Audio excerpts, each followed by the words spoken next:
ಏ ಮಾಸ್ತರ್ ಮಗಳ ಏನಾಗೈತೆ ನಿನಗೆ? ಇದನ್ನ ಹೊಸ ಅವತಾರ ಸ್ಟೈಲ್ ಮಾಡಕ್ ನಿಂಗೆ ಒಬ್ಬನಿಗೆ ಬರೋದು ಅಂತ ಅನ್ಕೊಂಡಿದ್ಯಾ? ನಂಗೂ ಬರುತ್ತೆ. ಒಂದ್ ಗಾದಿ ಮದತ್ ಕೇಳೇನ, ಸಹವಾಸ ದೋಷದಿಂದ ಉದ್ಧಾರ ಆದ್ರಂತ. ಅದು ಖರೆ ಐತ್ ನೋಡು.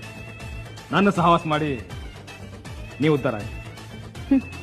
ಅದು ಸಾವಾಸ್ ದೋಷದಿಂದ ಉದ್ಧಾರ ಆಗೋದಲ್ಲ, ಸಾವಾಸ್ ದೋಷದಿಂದ ಸನ್ಯಾಸಿ ಕೆಟ್ಟ ಅಂತ ಗಾದೆ ಇರೋದು. ನಿನಗ್ ಹೇಗ್ ಬೇಕೋ ಆ ಗಾದೆನ ಬದಲಾಯಿಸ್ಕೋಬೇಡ ಆಯ್ತಾ?